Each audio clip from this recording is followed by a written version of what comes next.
मैं ब्राह्मण हूं और शायद यही भाव समर्पण में बाधा बन रहा है। झुकने की आदत नहीं है और अब चाहता हूं तो भी आदत, पुरानी आदत बाधा बन रही। आप कुछ सहायता करें।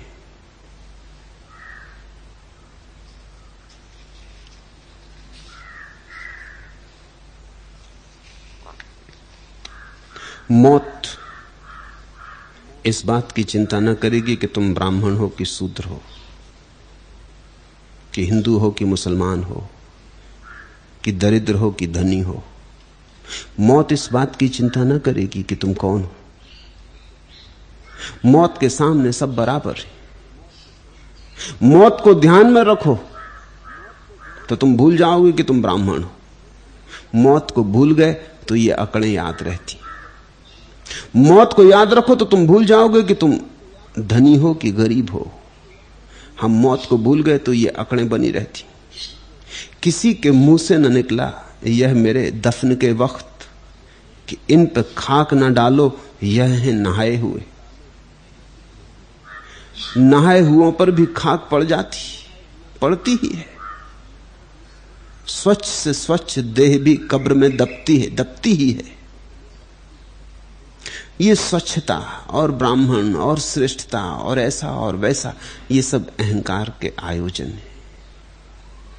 स्वभावता अगर इनमें तुम बहुत ग्रसित रहे तो संन्यास्त ना हो सकोगे। भारत की तुमने एक अनूठी बात देखी कि सन्यासी को हमने वर्ण व्यवस्था के बाहर रखा है। संन्यास्त होते से ही कोई व्यक्ति ना तो ब्राह्मण रह जाता, ना शूद्र, ना क्षत्रिय, ना वैश्य। सन्यास वर्ण व्यवस्था के बाहर है। चाहे ब्राह्मण सन्यासी हो, चाहे शूद्र सन्यासी हो, सन्यासी होते से ही वर्ण के बाहर हो गया, वर्णातीत हो गया। वर्ण का अर्थ होता है रंग। रंगों में उलझे हो, रूपों में उलझे हो, नाम में उलझे हो, तो तुम सन्यास ना हो सकोगे। ब्राह्मण तो सन्यास नहीं हो सकता। ब्राह्मण छोड़ के कोई सन्यास्त होता है। और इस अकड़ से मिला क्या है जो इसको खींचे जा रहे हो? पाया क्या है? ब्राह्मण होने से होगा भी क्या? ब्रह्म होने का मौका चूक रहे ब्राह्मण होने के पीछे। उद्दालक ने अपने बेटे श्वेतकेतु को कहा है कि बेटे, तू सिर्फ जन्म से ही ब्राह्मण होकर मत रह जाना, क्योंकि हमारे घर में ऐसा कभी नहीं हुआ, ऐसा दुर्भाग्य कभी नहीं हुआ। हमारे घर में लोग ब्रह्म को जानकर ब्राह्मण होते रहे। इस परंपरा का ख्याल रखना। ब्राह्मण पैदा होकर ही अपने को ब्राह्मण मत मान लेना। यह बड़ा सस्ता ब्राह्मणपन है। इसमें क्या रखा है? संयोग की बात है। अगर ब्राह्मण के घर में पैदा हुए और उसी वक्त उठा के रख दिया होता शूद्र के घर में, तो तुम समझते कि तुम शूद्र हो। शूद्र के घर में शायद पैदा हुए हो और रख दिए गए ब्राह्मण के घर में, तो तुम समझ रहे हो कि तुम ब्राह्मण हो। संयोग की बात है, संस्कार की बात है। क्या तुम्हें सिखा दिया दूसरों ने? दूसरों के सिखाए कहीं कोई ब्राह्मण हुआ? बड़ी पुरानी और बड़ी प्यारी कथा है।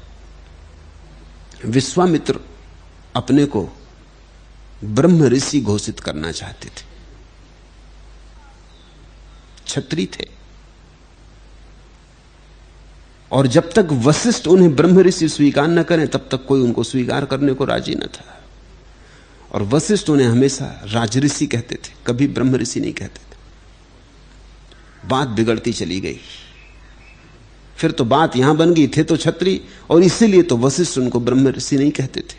एक दिन तलवार लेके, पूर्णिमा की चांद की रात है, पहुंच गए वशिष्ठ के आश्रम के। आज फैसले कर लेंगे, या तो मुझे ब्रह्म ऋषि कहे या गर्दन अलग कर दूंगा। छतरी तो छतरी, बुद्धि तो वही थी तलवार वाली। वो लेके पहुंच गए वहां। वशिष्ठ अपने शिष्यों को लेके, पूर्णिमा की रात है, ब्रह्म चर्चा हो रही।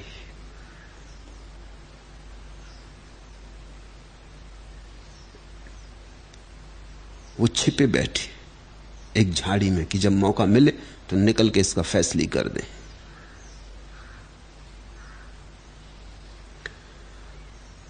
किसी ने पूछा वशिष्ठ को कि विश्वामित्र इतनी चेष्टा कर रहे हैं और इतने साधु पुरुष, आप उनको ब्रह्म ऋषि कह क्यों नहीं देते, क्यों उन्हें दुख दे रहे हैं? वशिष्ठ ने कहा कि विश्वामित्र अपूर्व व्यक्ति है, अनूठा व्यक्ति है, अद्वितीय व्यक्ति है, और इसलिए रुका हूं क्योंकि मुझे आशा है कि वो ब्रह्म ऋषि हो जाएगा। हो जाए तभी कहूं, अभी कह दूंगा तो रुक जाएगी बात। थोड़ी अकड़ छतरी की उसमें अभी शेष रह गई, अभी तलवार उसके हाथ से छूटी नहीं।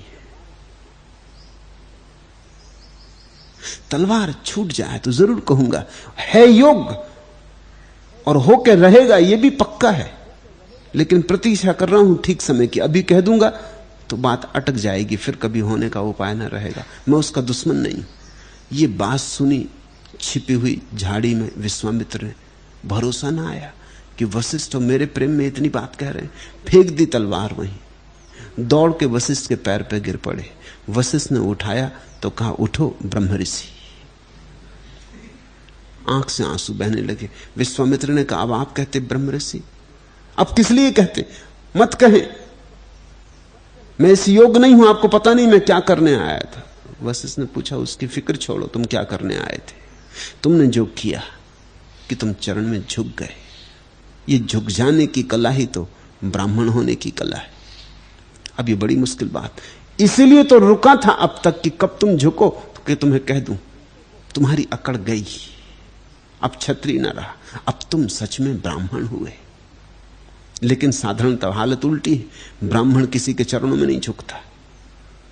ये कथा उल्टी, ब्राह्मण किसी के चरणों में झुकता ही नहीं, वो तो सबको चरणों में झुकाता है, वो तो अकड़ा खड़ा रहता है। ब्राह्मण की अकड़ तुमने देखी? ब्राह्मण से ज्यादा अहंकारी आदमी खोजना मुश्किल है, क्योंकि वो अपने को सबसे श्रेष्ठ माने बैठा है। जिसने अपने को श्रेष्ठ मान लिया है, उसके श्रेष्ठ होने के द्वार बंद हो गए। जिसने अपने को श्रेष्ठ मान लिया, अवरुद्ध हो गई यात्रा।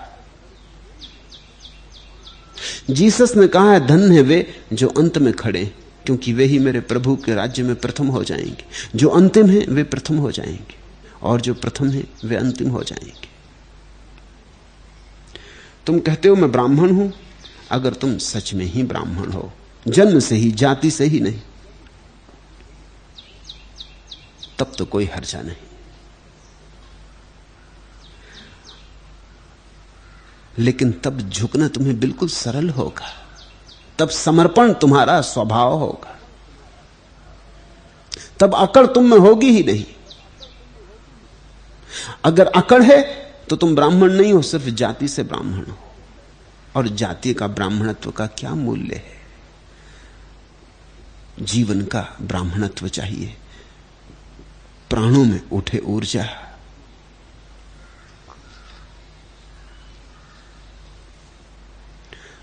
ये तो जाति वाली बात तो छिन जाएगी, ये तो मौत छीन लेगी। तुम अपने हाथ से छोड़ दो तो सौभाग्य, नहीं तो मौत छीन लेगी। कब्र में जब पड़ोगे, चिता पर जब जलोगे, तो चिता की आग ये फर्क न करेगी कि ब्राह्मण हो कि शूद्र।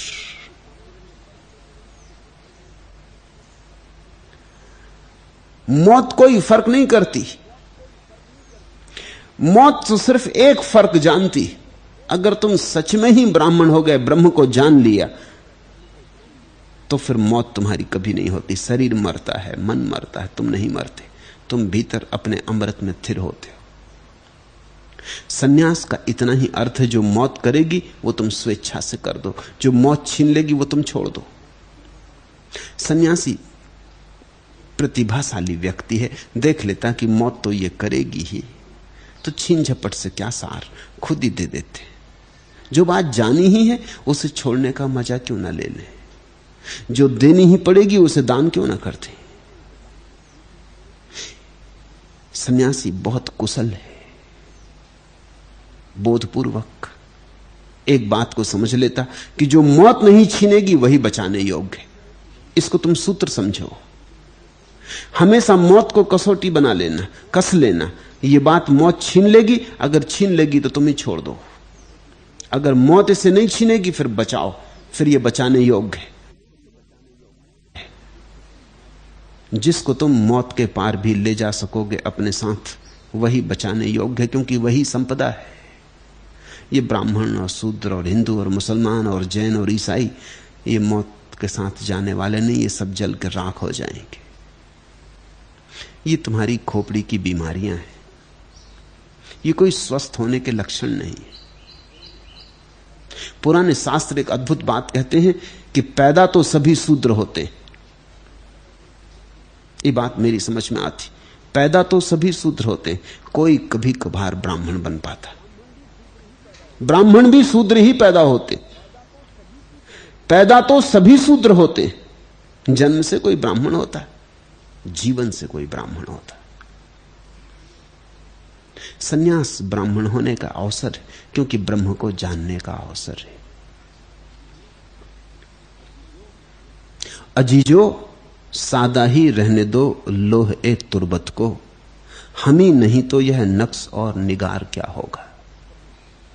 अब कब्र को खोद रहे हैं, नक्श कर रहे हैं, सुंदर बना रहे हैं, हीरे जवाहरातों से जड़ रहे हैं। हम ही नहीं तो यह नक्श और निगार क्या होगा। अजीजो सादा ही रहने दो लोह ए तुरबत को। मिट्टी में खुद ही मिल गए तो अब संगमरमर की भी मजार हो तो क्या सहारे, खुद ही ना बचे तो अब और कुछ बचने का अर्थ भी क्या होता है। तुम मौत को सदा कसौटी समझो। जो मौत तुमसे न छीन सके वही बचाने योग्य, जो मौत छीन ले वो छोड़ देने योग्य। मौत को तुम ऐसे उपयोग करो जैसा तुमने देखा हो, सराफ सोने के कसने को एक पत्थर रखे रहता, उस पत्थर पे सोने को कस के देख लेता सोना है या नहीं। कसौटी, मौत कसौटी। तो मौत के पत्थर पे हर चीज कस के देखते रहो, तुम पाओगे कि सिवाय सन्यास के, ध्यान के, साक्षी के और कुछ मौत की परीक्षा पर उतरता नहीं। वही सिर्फ खरा सोना सिद्ध होता है।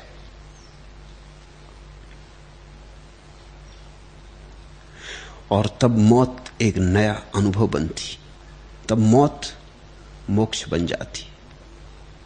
हिचकी का तार टूट चुका, रूह अब कहां, जंजीर खुल के गिर पड़ी, दीवाना छूट गया। अगर तुमने अपने को शरीर के साथ एक समझा, मन के साथ एक समझा, तो तुम भी लगेगा तुम्हें कि मर गए।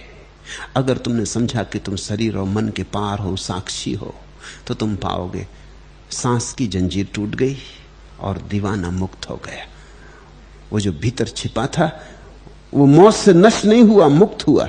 मौत तब मोक्ष बन के आती। लेकिन मौत को समझने की कीमिया सन्यास है, उसको समझने का रसायन सन्यास है। सन्यास का इतना ही अर्थ होता है सम्यक न्यास, ठीक ठीक त्याग। किस बात को ठीक ठीक त्याग कहते हैं? जो मौत छीन लेगी उसके त्याग को ठीक त्याग कहते हैं। जो मौत नहीं छीनेगी उसके भोग को ठीक भोग कहते हैं।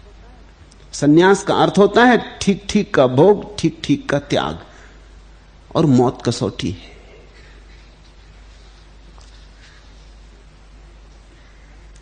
और तब अहबाब के कांधे से लहद में उतर आए, किस चैन से सोए हुए हम अपने घर आए। और तब मौत दुश्मन नहीं मालूम होती। किस चैन से सोए हुए हम अपने घर आए, तब मौत तो घर आना है, अपने परम विश्राम की अवस्था में आना।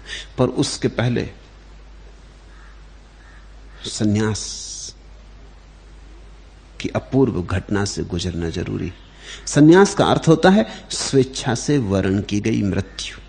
इसलिए पुराने दिनों में जब सन्यास देते थे तो आदमी का सिर घोंट देते थे, जैसे मुर्दे का घोंट देते। नहा धो के उसके कपड़े बदल देते थे, जैसे मुर्दे के बदल देते।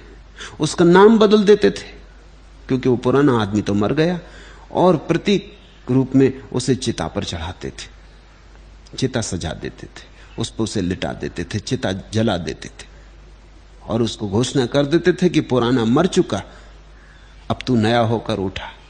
और वो आदमी उठता, फिर वो लौट के पुराने दिनों की बात नहीं करता था, न पुराने नाम का उपयोग करता था, न पुराने संबंधों की बात करता था। पुराना तो मर गया, वो बात समाप्त हो गई। ये नए का आविर्भाव है। सन्यास का अर्थ है सूली और पुनरुज्जीवन, पुराने को मिटा देना, नए को जन्माना। तुम कहते हो मैं ब्राह्मण हूं और शायद यही भाव समर्पण में बाधा बन रहा है। शायद नहीं, निश्चित यही भाव। एक तो ब्राह्मण को यह ख्याल होता है कि मैं जानता ही हूं, क्योंकि वो शास्त्र का ज्ञाता होता है। एक मित्र मुझे पत्र लिखते थे, त्रिवेदी हैं, मैं भूल से कुछ चूक हो गई होगी, उनको पत्र लिखा तो द्विवेदी लिख दिया। वो बड़े नाराज हो गए। पत्र आ गया उनका कि आपने ये क्या किया। मैं त्रिवेदी हूं, 3 वेदों के ज्ञाता को आपने एक क्षण में 2 वेदों का ज्ञाता बना दिया। तो मैंने उन्हें पत्र लिखा, उसमें चतुर्वेदी लिख दिया। और क्या करूं। फिर उनका पत्र आया कि आप बात क्या है, आप चूक भूल क्यों करते। मैंने कहा भूल नहीं कर रहा, जुर्माना भर रहा हूं। एक वेद छीन लिया था, एक जोड़ दिया, लेन देन बराबर हो गया। ब्राह्मण को तो बोध है कि मैं जानता हूं, और ज्ञान से बड़ी अकड़ कहीं कोई दूसरी होती। ज्ञान की अकड़ के कारण आदमी अज्ञानी रह जाता है। जानना ज्ञान नहीं है, ज्ञान के त्याग से जानना घटित होता है। जब छूट जाते शास्त्र और शब्द और रह जाता मौन, निर्विचार, निशब्द। शास्त्र विदा हो जाते, कुरान, वेद, बाइबल, गीता सब विदा हो जाते, बचते तुम अपने शुद्धतम चैतन्य में। निर्धूम जलती तुम्हारी चेतना की शिखा, वहां ज्ञान है। जहां सब जानकारी से मुक्ति हो जाती, वहां ज्ञान है।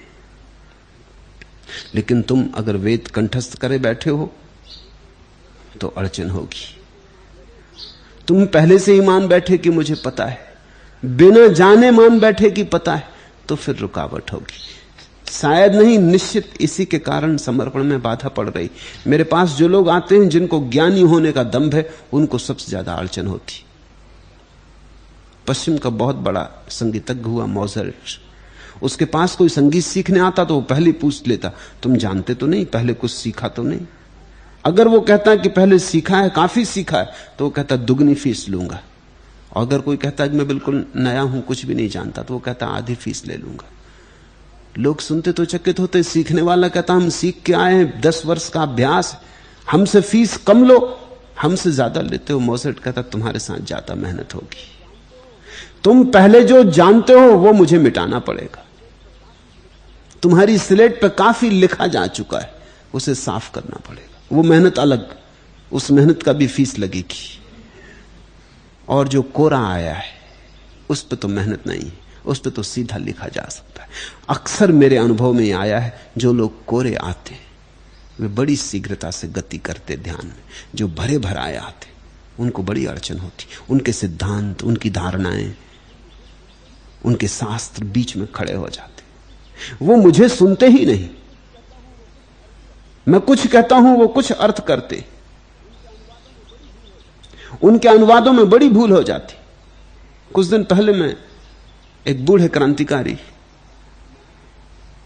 राजा महेंद्र प्रताप के संस्मरण पढ़ रहा था। 90 साल के हो गए, झक्की किस्म के आदमी हैं, मगर सुंदर आदमी। लंबे संस्मरण हैं उनके, 90 साल। और वो भारत के बाहर चक्कर लगाते रहे, भारत की आजादी के लिए कोई 30 साल एक एक देश छान डाला। तो सबसे उनके संबंध रहे, लेनिन से, स्टालिन से, ट्रॉट्स्की से, माओ से, हो ची मिन से, सबसे उनके संबंध रहे। सब तरह के क्रांतिकारियों से, हिटलर से, सब तरह के लोगों से उनके संबंध रहे। उनके संस्मरण में एक बात मुझे बड़ी प्रीतिकर लगी। उन्होंने लिखा कि जब मैं रूस गया और लेनिन से मिला और एक सभा को मैंने संबोधन किया, तो जो आदमी रूसी में मेरा अनुवाद करता था,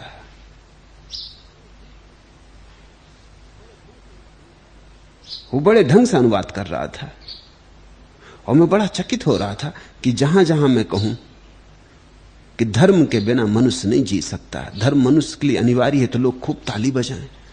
तो मैं बहुत हैरान हो रहा था, क्योंकि सुना तो मैंने ये था कि कम्युनिस्ट रूसी धर्म के विपरीत हैं और ये तो एकदम ताली बजाते।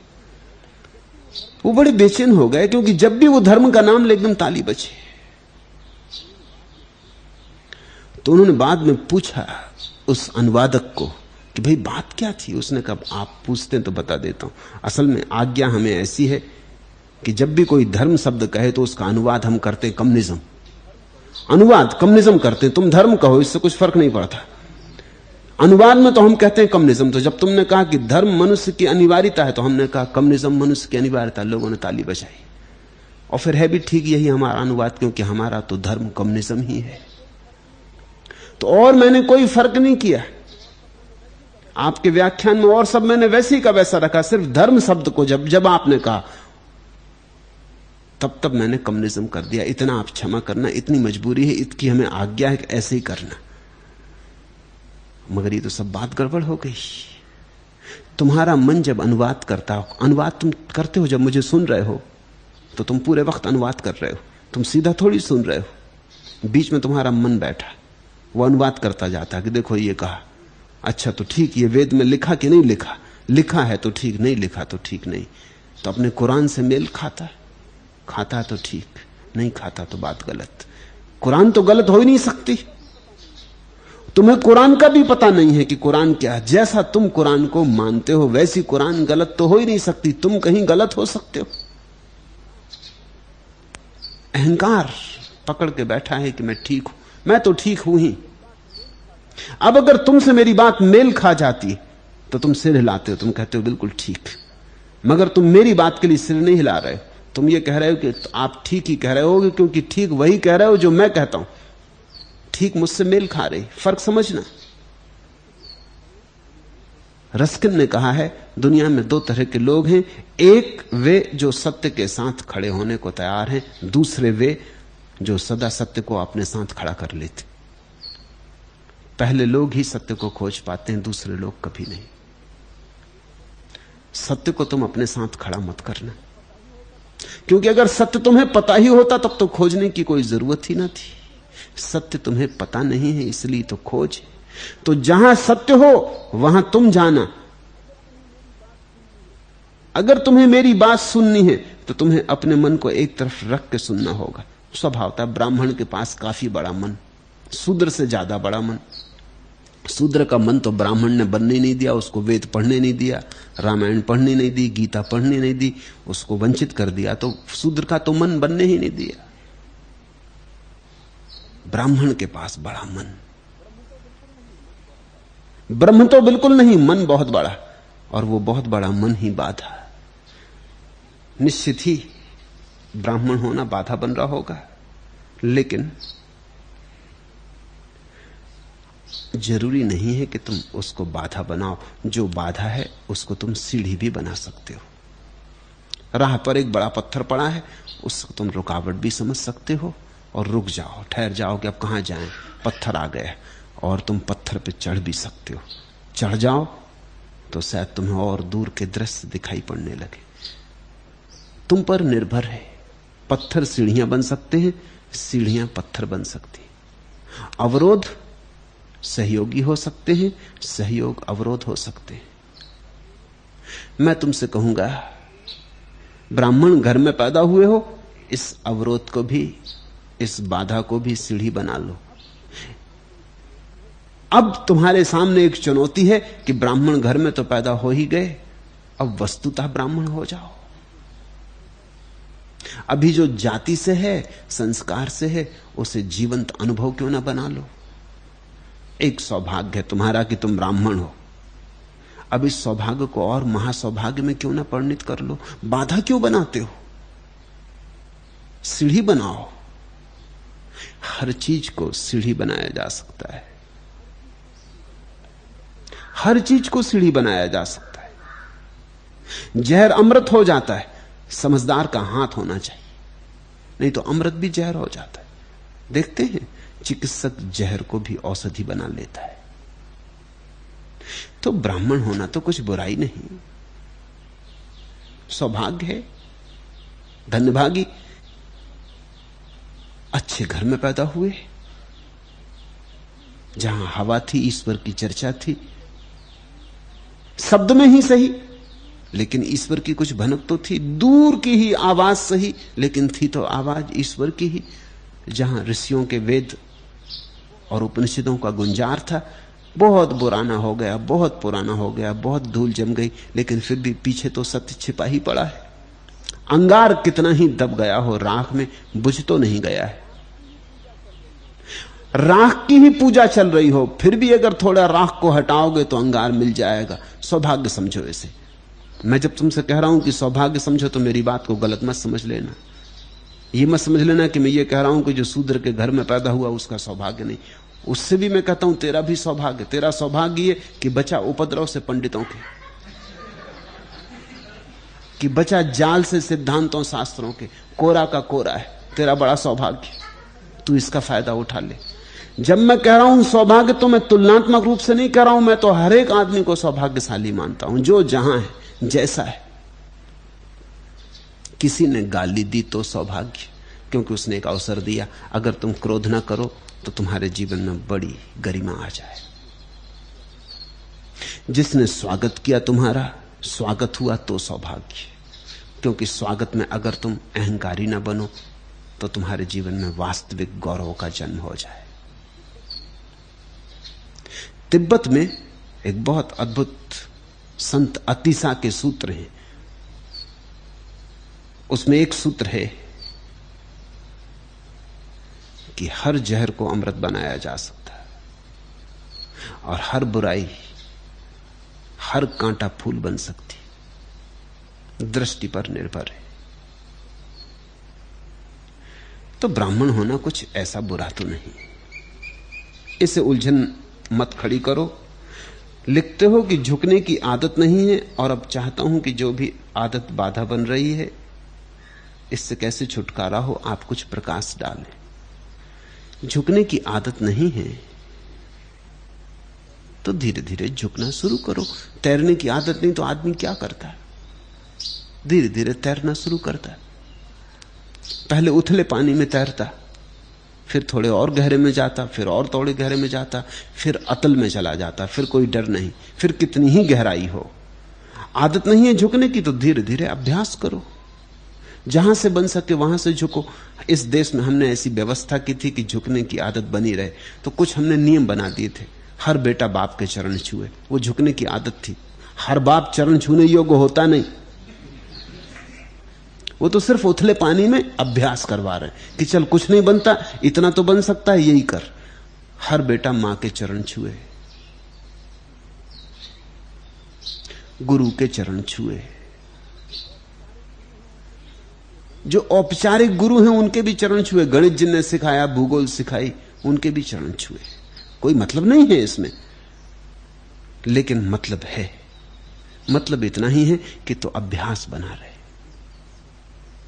तो किसी दिन अगर किन्हीं ऐसे चरणों के करीब आने का भाग्य आ जाए जहां झुकने में अर्थ हो, तो ऐसा ना हो कि तुम अकड़े ही खड़े रह जाओ आदत के ना होने से। झुकने की आदत, तो झुको। जहां से बन सके वहां झुको, जैसे बन सके वैसे झुको। अगर आदमियों के सामने झुकने में अड़चन हो तो हमने उसकी भी व्यवस्था की थी। पीपल का झाड़ है, उसी के सामने झुको। देवता, गंगा नदी, उसी के सामने झुको। पहाड़, उसी के सामने झुको।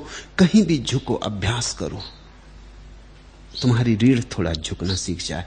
और अभ्यास का परिणाम क्या होता है? जब तुम झुकोगे तो किसी दिन झुके में तुम पाओगे कि जो मिला वो अकड़ के कभी नहीं मिला, उससे रस बढ़ेगा।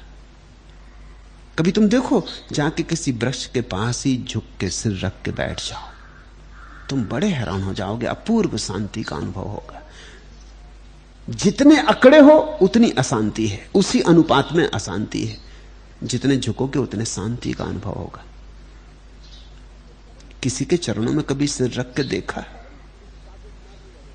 चाहे चरण इस काबिल ना भी रहे हो, इसकी फिक्र ही मत करो। मुझसे कभी कभी लोग पूछते हैं कि ये हम कैसे जाने कि किसके चरण लगे, कैसे पक्का हो कि सदगुरु है कि कुगुरु है कि फलां ठिकाना। तुम इसकी फिक्र छोड़ो, तुम्हें लेना देना इससे क्या है। कोई भी हो, तुम झुकने का मजा ले लो। झुकने में असली बात है। किसके सामने झुके ये उतनी मूल्यवान बात नहीं। इसलिए हमने पत्थर की मूर्तियां तक मंदिरों में बना के रखी, उन्हीं के सामने झुक जाओ। मुसलमानों ने मूर्तियां हटा दी, लेकिन झुकना तो नहीं हटाया। नमाज में झुकते तो हैं, झुकना नहीं हटाया जा सकता। मूर्ति हटाई जा सकती, क्योंकि मूर्ति तो गौण थी। झुकना नहीं हटाया जा सकता। कहीं भी झुको, चलो काबा की तरफ सिर करके झुको। तो मेरी बात ख्याल में ले लेना, जिस विषय के प्रति तुम झुकते हो उसका कोई मूल्य नहीं है। मूल्य तुम्हारे झुकने का है। तुम झुके इसमें मूल्य है, क्योंकि झुक के तुम किसी दिन पाओगे कि अपूर्व शांति की वर्षा हो गई।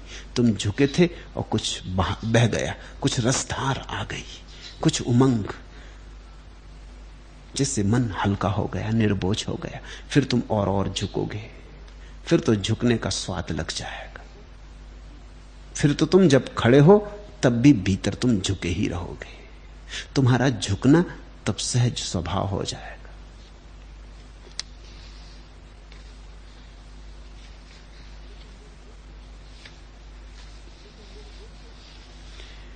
लेकिन मेरे देखे असली सवाल समर्पण, संन्यास और झुकने का नहीं है। और भी असली सवाल यह है कि शायद तुम अभी संसार से ऊबे नहीं, हारे नहीं। असली बात वहां अटकी होगी। लोग संन्यास्त होना चाहते, लेकिन अभी संसार में रस अटका। ध्यान करना चाहते, लेकिन अभी लगता है विचार में भी कुछ बल है, विचार से भी बहुत कुछ मिलता है। श्रद्धा जगाना चाहते, लेकिन तर्क को अभी संभाले रखते हैं कि शायद काम पड़ जाए। जब तक तर्क पर पूरी अश्रद्धा ना हो जाए, तब तक श्रद्धा पर श्रद्धा ना होगी। और जब तक ऐसा साफ ना दिखाई पड़ जाए कि संसार आसार है, तब तक तुम सन्यास की तरफ जा ना सकोगे। तो तुम तो कहते हो ब्राह्मण होने का भाव शायद बाधा बन रहा है। मेरे देखे उससे भी ज्यादा महत्वपूर्ण बात यह है कि अभी संसार से तुम चुके नहीं, अभी फल पका नहीं, अभी कच्चे हो। ऐसे कुछ बदल गए हम, बेमानी अब हर मौसम, रंग बरसे या झड़ी लगे, बासंती ज्वर जगे, किंतु नहीं सरसेंगे अब सपने पतझार के सगे। सुमनों की हार हो गई, बस सकल बहार हो गई, ऐसे कुछ छाया भ्रमतम, धुंधलाया दिनकर का क्रम। ऐसे कुछ बदल गए हम, बेमानी अब हर मौसम।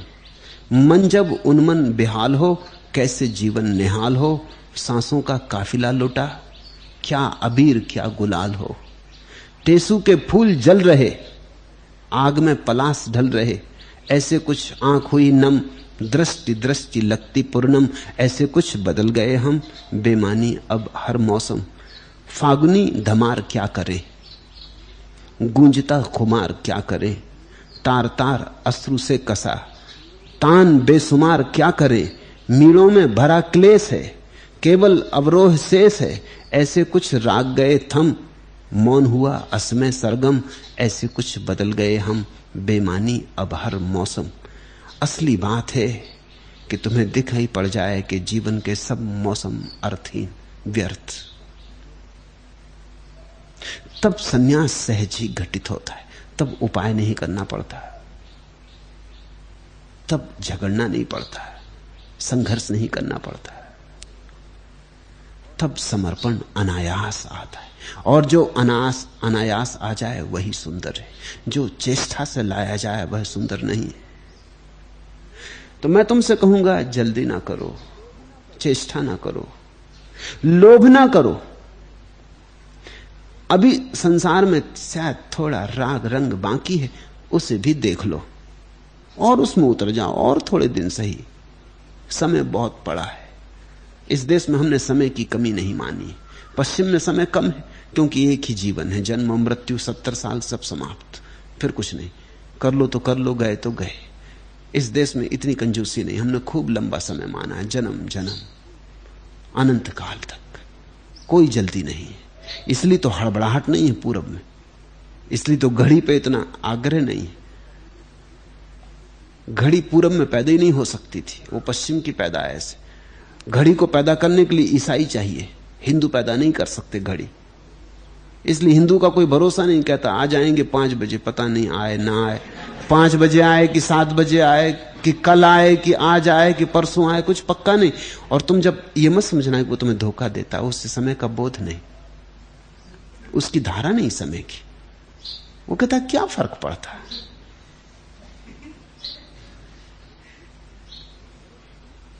मेरे एक मित्र हैं, बड़े राजनेता हैं, ट्रेन जाते हैं पकड़ने तो 1 घंटा पहले पहुंच जाते। एक दफे मैं उनके घर मेहमान, और मेरे साथ उनको भी यात्रा करनी, तो वो मुझे भी घसीटने लगे। मैंने उनसे पूछा कि भी 2 मिनट का फासला है यहां से स्टेशन का, अभी तो घंटे भर वहां बैठ के क्या करेंगे। और मैंने कहा कोई ट्रेन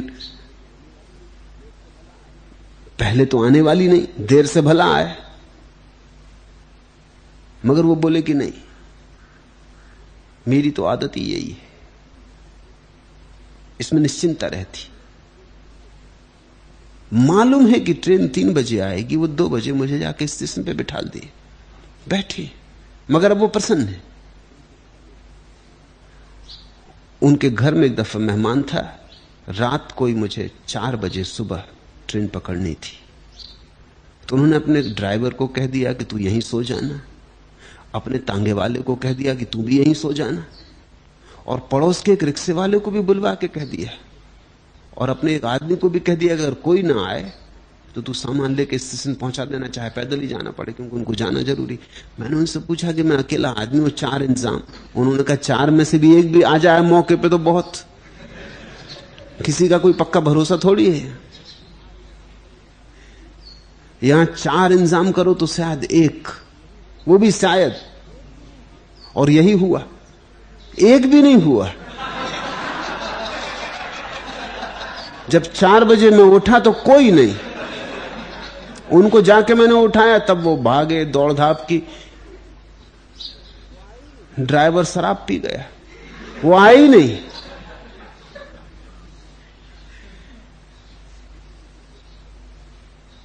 वो खुद ही मुझे लेके स्टेशन पहुंचे। उन्होंने मुझसे कहा देखा, इधर कुछ भरोसा नहीं, और इसलिए मैं 1 घंटा पहले पहुंच जाता हूं ट्रेन पर। इधर कुछ भरोसे नहीं, किसी बात का कोई भरोसा नहीं। कारण है समय का बोध नहीं, समय की कोई जल्दी नहीं। आज हो गया तो ठीक, कल हो गया तो ठीक, परसों हुआ तो भी ठीक, और नहीं हुआ तो भी कुछ हर्जा नहीं। तुम जल्दी मत करो।